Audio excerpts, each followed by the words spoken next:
Okay. Hello po mga kababayan, kumusta po? Hintay-hintay lang tayo sandali ha. Um,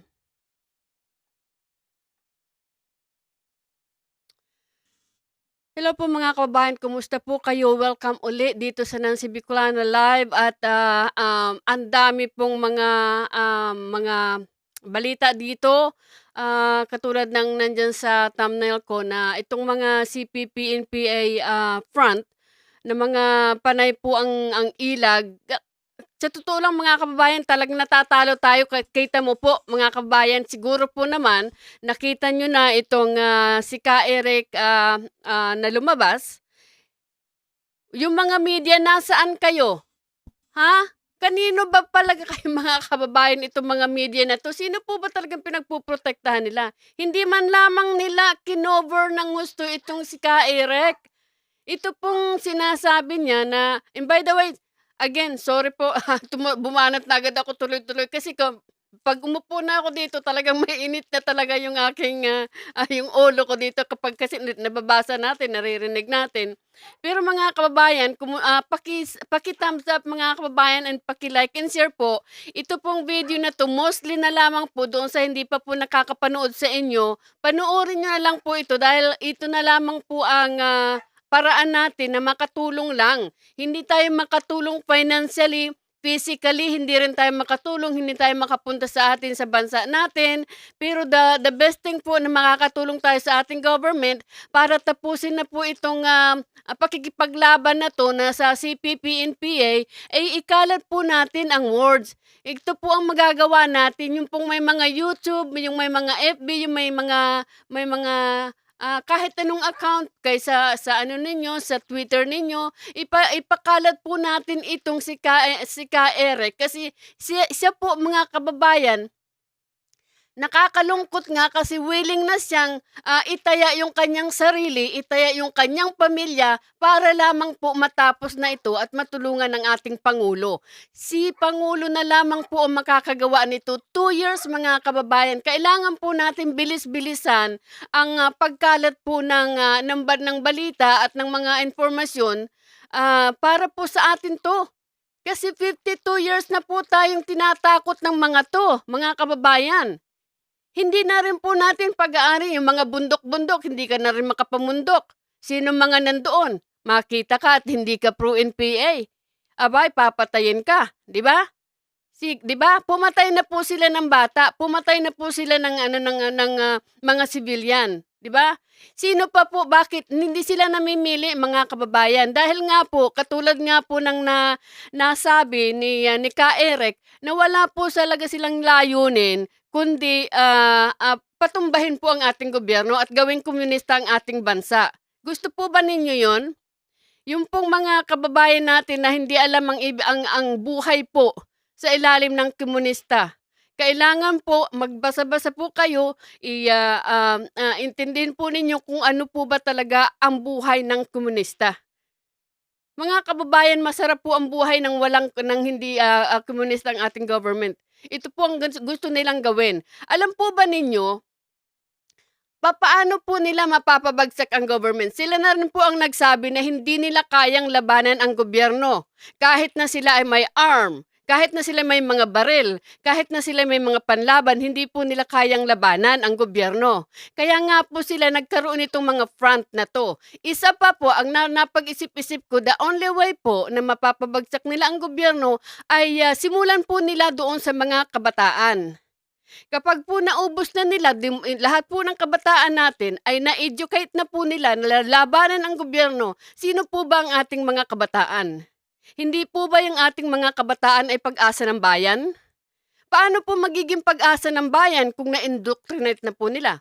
Paano po lagi na lang tayo nagsasalita dito? Katulad nung kailan ba yun? Narinig po ba ninyo yun na hindi raw pinapasok yung mga magulang doon sa UP ba yun? 'Di ba nagkaroon sila ng rally para sa doon sa ano sa pag-aalala, 'di ba? Dito sa mga magulang po, yung hands off our children, yung mga magulang mga kababayan ay nag-rally, hindi yata pinapasok. Hindi ko alam kung sa UP yun. Sino ba 'tong mga 'to? Ang pangit po ng ginagawa. So kapag hindi po tayo tutulong, baka po tayo ay talagang hindi na makapasok sa mga government buildings, sa mga government properties dahil po sa sinasarili na nila eh. Yung mga university mga kababayan, ini-indoctrinize po nila mga kababayan. So tulungan po natin ang ating gobyerno at ikalat po natin itong video po ni Ka Eric. Ito pa po itong si Velasco mga kababayan, nakakapikon din. Again po the only way po. Kaya po sinisimulan nila, kaya nga po kinukuha nila yung mga kabataan, yung mga may mga matatalino, yung mga may hitsura, yung mga may ability maging leader. Kasi nga po ganyan, paano isinisimulan po nila sa kabataan dahil ang kabataan po kapag naubos na nila ang mga kabataan, sino pa po ang ating kinabukasan? Komunista? 'Di ba? Ito naman pong si Velasco Itong si Velasco mga kababayan, ito pong si Velasco, wala po parang hindi ko po talaga siya nakitaan ng kanyang leadership eh. Imbes po na mag-ano siya sa gumitna po siya. Ay hindi. Tingnan mo ito. Nanangalang ko nakita parang kumbaga sumbungan siya sumbungan siya ng parang sumbungan siya 'di ba? Mga kababayan? Oh, sino 'yan? Oh, ayan si Papa. Oy, Papa, nire-red tag kami tingnan mo. Velasco defends red tagging lawmakers. So ngayon po mga kababayan, nalaman natin dito kay Ka Eric na yung po palang red tagging ay made up lamang po. 'Di ba? Made up po nila 'yan na para kumbaga magagamit nila against sa gobyerno. So yung po mga kababayan, wala man lamang pong hindi man lamang siya hindi man lamang siya gumitna. Kung professional talaga siya, mayroon talaga siyang leadership talaga mga kababayan, wala po siyang kakampihan. Dito may kumampi agad siya sa kumampi agad siya dito kay kila Sirate. Tingnan mo po ang sabi niya.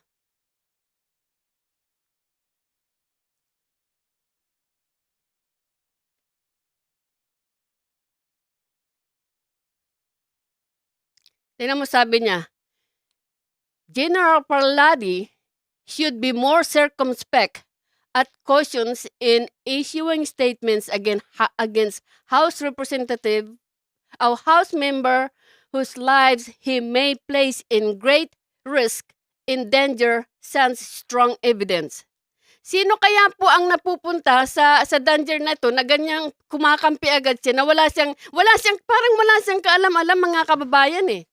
Tingnan mo, we may not agree with them on certain issues, but be mindful that these lawmakers are duly elected representative of the people and implicating them on issues that may have yet to be substantiated is uncalled for. First of all,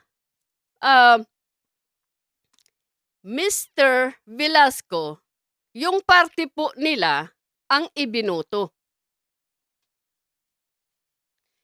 Yung party mga kababayan ng ibinoto, hindi si Sarate. 'Di ba? Siyempre 'di ba, pagka ibinoto mo yung party list, hindi mo sinasabing si Sarate o si Ilago, basta sinabi mo lang bayan, katulad nila Sir Erwin Tulfo, 'di ba? CIS yata sila, pero hindi nakalagay doon na ibubuto ko si ganito o si Eric Yap o ibubuto ko si ganito. Parte po ang ibinoto. Hindi po ang tao. Parte, pangalan ng parte, bayan muna. ACT teacher, kabataan. Hindi po nila alam kung sinong nandun, 'di ba? Party ang party ang ibinoto. That's my opinion. Kasi hindi mo pangalan ang nilagay mo doon, hindi mo nilagay doon na Sara Ilago ibinoboto. Hindi po, nagalagay doon Kabataan Party List. Ganon. So, anyway mga kababayan, naman ito nawala na naman ito. So mga kababayan, ayun, ito nga po lang ang magagawa natin. Please mga kababayan, panoorin po natin si Ka Eric kasi po ito po ay talagang sabi nga niya, gera na daw po ito. Gera na po ng information ito. So, nananawagan siya kay Tito Soto, kay Velasco. I'm sorry po ha, Velasco, hindi kita matawag na speaker. Talagang wala akong believe sa iyo. Si Senator Lacson, nananawagan siya, bilisin na. Hindi po ba sabi ni Senator Lacson na paiimbestigahan yung red tagging? Sige na, ready na po sila. So mga kababayan, panoorin po natin ito, okay? At paki-share po talaga, please. Ganito, ngayon lang tayo makakatulong sa kanila. Ganito lang pong paraan tayo makakatulong is ikalat po natin itong mga kababayan. Marami na pong nagkalat dyan. The more po na ipapakalat natin ito, the better mga kababayan. Ito siya.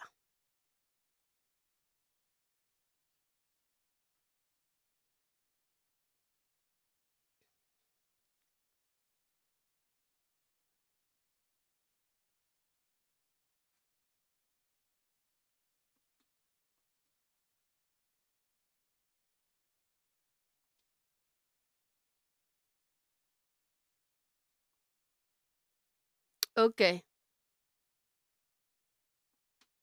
Kay Senator Ping Lacson, paagahin na po natin. Dito na po, lantad na kami. In an executive session, maybe some of them can come out also. Many more from Mindanao. Many more from Visayas. Hindi lang po ako. Now I am standing up for them. For the nation, for the people, for the children, against CPP and PNDF, and the conspirators, collaborators, enablers, and skilled, pretentious operators kagaya ng Gabriela, leaders ha, not all members are CPP. The leadership of Gabriela, Anak Bayan, Anak Pawis, Bayan Muna, you name it, mga 24 organizations and 5 party list, including mga NGO. And because of that, nagagamit nila ang objective na yan. Infiltrate Congress by sabotaging and creating wedge and rift within Congress and all politicians and get the funds. Hindi ko alam kung tama ako, Speaker Velasco, sir. Every congressman, congresswoman, tumatanggap yan ng 68 million na budget every year. That's not PDAF. It is a budget for your consultants, office, sahod, at iba pa. You can just imagine, mga kababayan ko, you can just imagine why the President right now is so serious to put an end. Saan ka nakakita? Only in the Philippines na ang mga Communist Party cadre na nagkukunwari at nagsisinungaling na nakaupo sa loob ng Kongreso, 6 sila. Pangangalanan ko isa-isa. Si Gaite, si Colyamat, si Sarati, si Ilago, si Brosas. Sinong hindi nakasama? Si Castro. Oh. Lahat sila miyembro at pinuno ng Communist Party in their own organizations where they belong. Siguro hindi ko yung isa-isahin, mahaba kasi yun. Bibigyan ko yun ng pagkakataon na magtanong.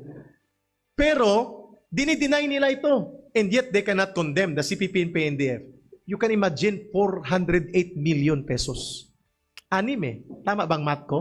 68 million times 6. Diba? It's around 400 million. At walang ibang ginawa itong 6 na ito. Simula 2001 pa, ang mga party list na ito na kinreate namin sa CPP, they are all for the overthrow of the government. And yet, we are paying them in. So mga kababayan, ito na nga pong sinasabi ko. Ha? Binabayaran po ng tax money ninyo.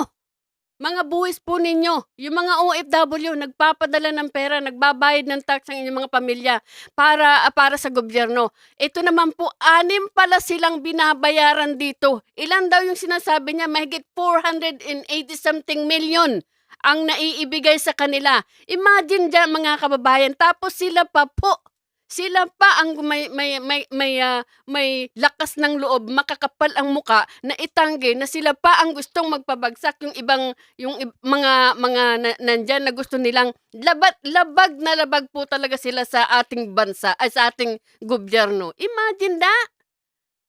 Sariling pera ng gobyerno binibigyan yung mga tao na gustong palitan naman ang ating gobyerno ngayon at gawing komunista. Nakakaawa. Kailangan na po, sabi nga, totoo. Tapusin na po ito mga kababayan. Ngayon po, alam po ba ninyo na ko noon na-realize ko noon, yung ingay po, nagsimula ito dito kay Liza Soberano, yung ingay po nila sa isip ko, naisip ko yung ingay nila, nung kangangak-ngak nila, babalik ito sa kanila. Ayun na, naglabasan na. Nangahamon pa sila, may kakasuhan pa raw si General Parladi. Sige na nga, kasuhan ninyo. Ito na naglalabasan na at marami daw po sila magpapatunay. Congress to do nothing but to attack, malign, and subvert the authority of the government and bastardize the democratic institutions like Congress that we have. Oh my God. Malinaw kung bakit kami lumalabas. Papatayin ba kami? Opo, papatayin kami kaya sila nakatakip ang mga muka. Kasi may mga pamilya pa sila. Ako may pamilya din pero hindi pa sila handa. Ako pinangalanan na. Do I have a choice? Wala na. This is going to be war. War of information, war of decision for standing up for truth, and war to side with the people. Tulungan po Matagal natin. na panahon na nabubuhay ang ating bansa, ang ating bayan, ang ating mamamayan sa takot dahil papatayin ka ng NPA. Pag media ka nga na parang malapit ka sa military, wawarningan ka. Pag ikaw ay government official na malapit sa military o nakikipagtulungan sa police at military, ikaw ay wawarningan or papatayin ka, pati judge, fiscal, takot sa kanila. Sino na lang hindi matatakot sa inyo? Natatakot ba ako? Of course. Pero tinaya ko na buhay ko eh. Sorry for the word. Dala ko yagbols ko o bit ko. Patayin man ako ng CPP and PNDF, no regrets. I died for the cause of peace. For the cause of the widows, the children na sinira ng CPP and PNDF, which you cannot stand to condemn. May red tagging? No. Red tagging is an invention of the CPP, NPA, NDF. Ako na magbato ng mga issue na ibabato nila. Mamaya sa inyong mga tanong, no holds barred question ito. I am facing the nation, no need for me to hide and cover my face. Ito ay totoong balita. We know news is information as well as business. Bibigyan ko kayo ng balita. Itong balita. I'm coming out in the open. I'm challenging them before the halls of Congress with suspension of parliamentary rules restrictions. Let us speak before the nation through Congress. And paagahin na natin, Senator Ping Lacson, paagahin na natin. Kami na po ang nananawagan kay Senator Ping Lacson, paagahin na po natin. Dito na po, lantad na kami. In an executive session, maybe some of them can come out also. Many more from Mindanao, many more from Visayas. Hindi lang po ako. Now I am standing up for them.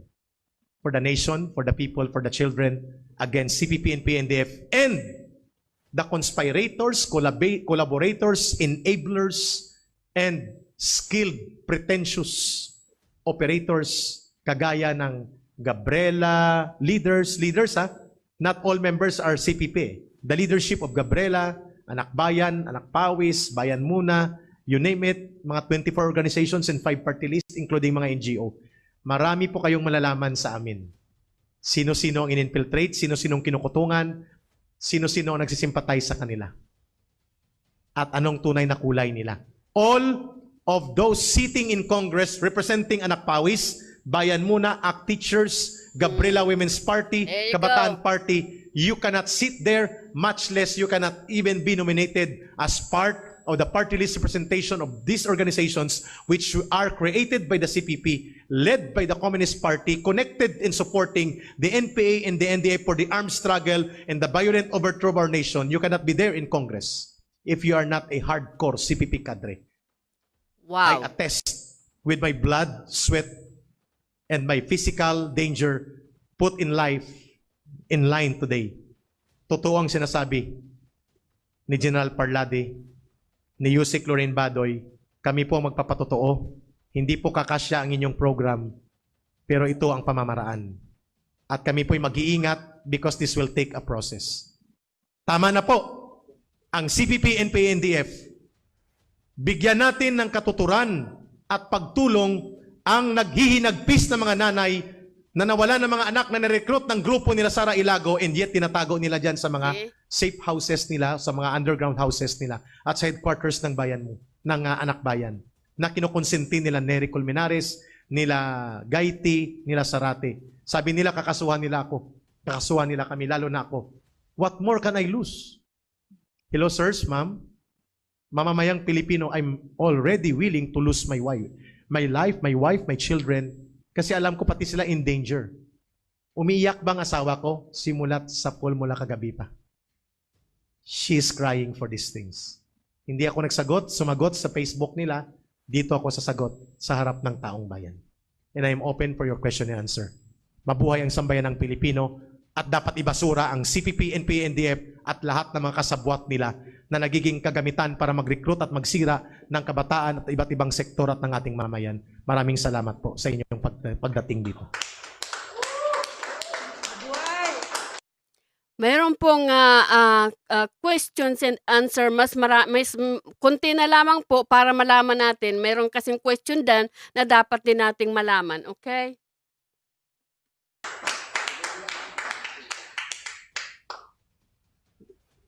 I'm willing po to answer questions. No holds barred. Sabi ko nga kanina, I have been interviewed for 2 hours already. No holds barred. Lahat. Yeah. So, we can take our questions now, sir. Yeah. Thank you, ma'am. Yeah. Thank you, Eric, very much. Baka tanungin nyo sino ang mga nandito. Yeah, we requested for the help of PCOO. Why not? Saan kami dapat pupunta? Mali ba humingi kami ng tulong nila para makontak ang mga media? No. Wala man kami contact sa media. So mali ba? Hindi man sila nagsasalita. Kami man na magsasalita taharap. We don't find any wrong or any shameful act if we want to solicit the help of the government for our security and for us to come out in the open. Nananawagan nga ako, hindi lang kay Ma'am Lorraine at kay Sik Andanar. Nananawagan ako kay Speaker Velasco at kay Senate President Tito Soto. Sir, asikasuhin na natin ito. Kawawa ang mga kabataan, tuloy-tuloy ang recruitment. Yeah. At ang gobyerno walang magawa kasi nakagapos ang kamay natin sa mga batas na inaabuso, nakagapos ang kamay natin sa inaabuso na democratic space. Yes, I'm open for the question. We're open for your questions. And it's also part of the job of government to protect our citizens. Correct. Para ano may gobyerno kung wala kaming mapupuntahan?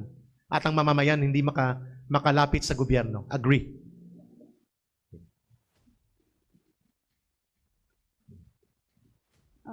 Good afternoon po, everyone. This is Maya Estrada from PCOO. So, sir, can you testify or reveal crucial information on the connection of each Makabayan block member to the CPP-NPA? Okay. There you go. Para hindi lumabas na sweeping statement. Depende kung anong matake nyo. Yan, isa-isahin For mga example, kababayan. Makabayan Bloc is a political party created by the Communist Party of the Philippines. If you can remember, naibasura po ang Republic Act 1700 or the Anti-Subversion Law kung saan po ipinagbabawal ang membership sa mga underground organizations. Tandaan po ninyo, noong sinusubukan ibalik yung Anti-Subversion Law, ay nilabanan po nila ng husto. Dahil kapag merong ganyang batas, mahihirapan sila sa mga underground nilang yan, mga kababayan. That advocate for armed struggle, violence, and overthrow of the government. In the absence of 1700, hindi po nagpaligal ang CPP, NPA, NDF. Ulitin ko, hindi po nagpaligal ang CPP, NPA, NDF. Nanatili siyang may armado, may private armed group siya, yung NPA niya, Nanatili siya sa karahasan at nanatili siya sa pagsira at pagpatay ng ating bayan at mga mamamayan.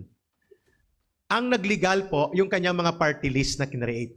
Bayan Muna ang una, 2001. So Bayan Muna was created after the Arab Resign movement. So after the Arab Resign movement, sikat na sikat noon ang bayan, kaya they were able to capitalize on that. Pero ang nanalo nung 2001, hindi Bayan Muna ang nag-number 1. Ang nag-number 1 ay mamamayan ayaw sa droga. Si Richard Gomez. Ang nagpetisyon para hindi makaupo si Richard Gomez at hindi siya manalo at hindi siya maka-assume, kami din sa CPP using the party list namin na Bayan Muna. Kaya nag-number 1 ang Bayan Muna. Dalit Crispin Beltran sa Torocampo, Inisa, Masa nakaupo. So from 2001, nagtuloy-tuloy ang pagbubuo ng mga party list. Naging racket extortion operation ito. At the same time, naging malaking pamamaraan para ang pondo ng gobyerno ay magamit effectively at mga programs nito sa pag-advance ng agenda nila. So anong koneksyon nila lahat? Like Gaiti. Si Gaiti ay membro yan ng National Government Employees Bureau. Ayan na. Ang trabaho niyan, that is a CPP unit under the National Organizations Department, NOD. Ang trabaho niyan, mag-recruit ng mga empleyado mula sa DSWD, DOH, mula sa DAR, Department of Agriculture, NFA, NHA, at marami pa. Ang kanyang bihikulo ay Courage. At ang kanyang underground ay MKP, Makabayang Kawaning Pilipino. Alam ni Gaiti yan? Alam niya. Si Gaiti ba ay CPP cadre? Yes. He is also enabler and operator sa nangyayaring ginagawa ng NPA at ng NDF ng mga karahasan? Yes. Tama. Si Sarate. Si Sarate ay known na sa Mindanao ay bahagi ito ng Urban Party Committee ng CPP sa Mindanao.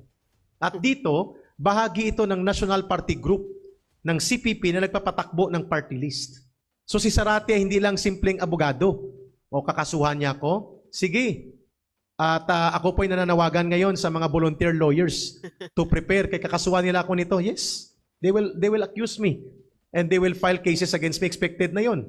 Pero ang sasabihin ko lang, you cannot erase the truth na kayo ay bahagi ng CPP, NPA, NDF, lalo na ng Communist Party of the Philippines. Si Sarate yon sa Mindanao galing. So si PP din. Si Brosas. Ayan na. Si Brosas ay bahagi ng National Isa na. Women's Bureau. Kasi siya ang nagre-recruit at tagapamuno ng CPP sa pagpapatakbo ng Gabriela at Gabriela Youth at mga organization sa ilalim nito. That was the purpose of General Parlade for giving unsolicited advice to Angel Locsin, to Lisa Soberano, and even to Tatiana Gray. Not to harass or threaten them, but for them to understand that Gabriela Youth, ay instrumentality ito ng CPP, NPA, NDF para sa legal operations to recruit people later on pa isa-isa papunta sa underground. One proof, yung namatay sa Palawan, I think 1 month ago, si RJ Manalo, Gabriela Youth sa Los Baños, UP. Ang namatay sa Nasugbu, Batangas, Joe Lapera, UP Manila, Gabriela Youth. And sa likod ko, nag-NPA ito, dati siyang organizer ng Gabriela Youth, Kabataan at Anak Bayan sa area ng Central Luzon. Nag-NPA ito sa area ng Nuevesia at Aurora. Okay, lahat kami nag-execute ng affidavit, yes. Kaya hindi po sila props. Lahat kami may mga affidavit na. Depende po sa abogado namin na tumutulong sa amin kung ano ang weight ng legal value ng mga affidavits namin. Sana ba ako? Kay Castro. Si Franz Castro ay leader ng National Teachers Bureau ng CPP na nagre-recruit sa mga public school teachers. At ang kanyang underground organization, Kaguma, Kalipunan ng mga Gurong Makabayan. Ito ang nagkukonek sa CPP, NPA, NDF. Hindi ito alam ng DepEd. Hindi. And you can imagine, sa aming mga mamamayan, we have around 800,000 public school teachers, elementary and high school. You can just imagine, ang nagre-recruit sa kanila, papunta sa ACT at ACT teachers, mga CPP cadre na ang layunin, ibagsak ang gobyerno. And yet, nagkukunwaring sila ay mga para sa chok allowance, para sa salary standardization. Ito ngayon, lantara na ito. At sino pang hindi ko na pangalanan? Si Brosas, si Castro, si Ilago. Ayan. Si Colyamat, ipahuli natin. Si Ilago, member yan ng National Youth and Students Bureau. Ang Tanggi pa trabaho more. niyan, mag-recruit at infiltrate sa hanay ng kabataan at estudyante, student council at iba pa. At marami pang mga sektor ng kabataan. Sa likod ko, nakamiting niya si Sara Ilago when she was still part of NUSP. At ang meeting na yon ay underground meeting sa Central Luzon. Consultation for election. See? So, alam ko ito kasi yan ang pinagdaanan ko for almost 18 years sa kanila. Yan ang pinagdaanan ng buhay ko. Kaya nothing to hide.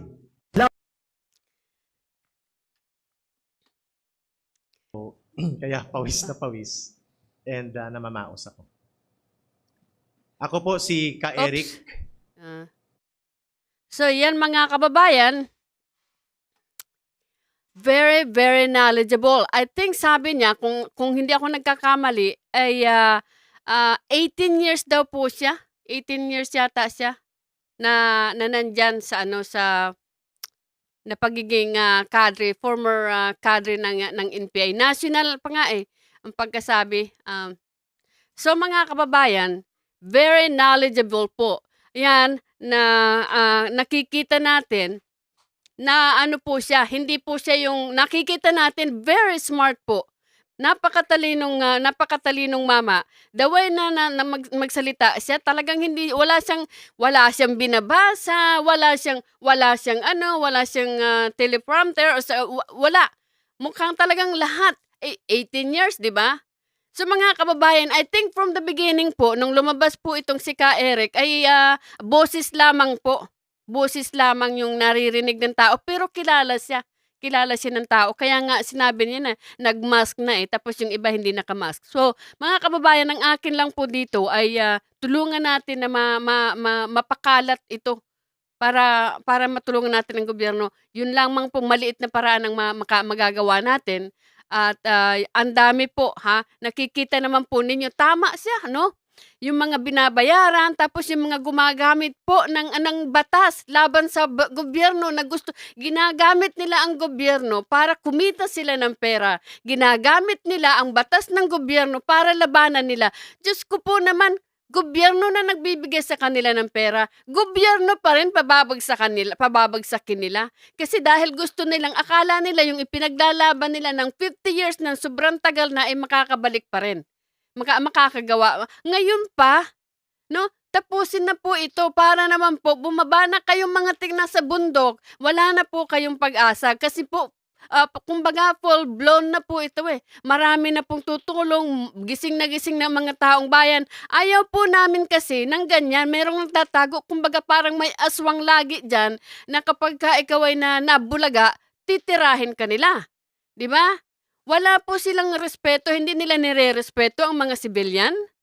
'Di ba? Hindi, nakikita po ninyo ang ebidensya na kapag ka ang mga sundalo ang namamatay, wala po sila, tahimik po sila. Pero pag hindi mga sundalo ang napapatay, tatakbo agad sila na human rights violator o kung bla bla bla. Pero yun lamang po ang gusto ko sanang iparating sa inyo ngayon, na ikalat po natin ang video at abangan po natin yung sinasabi ni Senator Lacson na magkakaroon po ng hearing at ikaw Velasco, mag-isip-isip ka, ayusin mo Velasco dahil ikaw agad-agad kang kumakampi kay Sirati, kasi tatay diyan sa kongreso, sa lower house? Bakit? Sarili mo ba yung lower house? Ikaw na agad ang magdidesisyon? Ano yung sinasabi mong ilalagay ni General Parladi ang buhay nitong mga ibinuto ng mamamayan? Bakit? Hindi po ba nilalagay ng mga ibang mga ganyang mga CPP, NPA ang buhay ng ating sundalo? Bakit? Tao din naman po. Ano bang tingin ninyo sa sundalo? Di ba tao din sila? Di ba? So yun po mga kababayan, tapusin na po itong mga to at binubulgar na po. Tulungan naman po nating ibulgar ito, ikalat po natin ito, di ba? Kung gusto po nating mawala na ang NPA sa ating bansa. Dahil imagine po, pinipirahan lang ang gobyerno, tapos gobyerno gusto nilang pabagsakin. So yun lang po mga kababayan, I will see you po again. Thank you po sa inyong sa pag-tune in, kahit late na dito sa amin. 11 na, ewan ko anong oras po dyan sa inyo, 11 na ng tanghali sa atin, sa Pilipinas. Kay Diyap, hi po ma'am, Nancy, good morning po. Good morning din sa iyo, Di. TMY FRJP. Tama ba yan? Ganyan, tama ba yung ano, kuno ko sa yung ang basa ko niyan? Tama, i-share po nating lahat. Sana agad bigyan ng aksyon. Sana nga po naglalabasan na nga po I predicted po sa ingay ng mga Gabriela tungkol doon sa kay Lesa Soberano I predicted po na talagang maglalabasan, pinuputekti ang ano sundalo kawawa si General Parlade. Pinutakti nila ng husto, binata nila ng husto. Ang palagay ko, maglalabasan ito. Lalaban si General Parlade. Nakita mo naman po siya. Binabanatan siya nitong sino ba tong Remulla, Governor Remulla, itong sila Sarate. Lahat-lahat sila binabanat. Ayan. Oh, kala ninyo uurong si General Parlade. Nandyan na yan eh. Yan ang utos ng Pangulo. Tapusin na yung CPP, NPA, underground na yan. So mga kababayan, si Emil and Diana Gindiagan, good evening, watching from San Jose, California. More power to you and God bless you always. Salamat po. At itong si Peter Donel Mirasol. Ang dami mong 9. Ano yung ibig mo sabihin nun? Hindi ko alam ang ibig sabihin nun na. But anyway, maraming salamat po. I will see you po again. At happy weekend mga kababayan. At ingat po lagi. Ingat kayo sa sulok-sulok. At I will see you again on my next video, my next live po. Thank you very much po.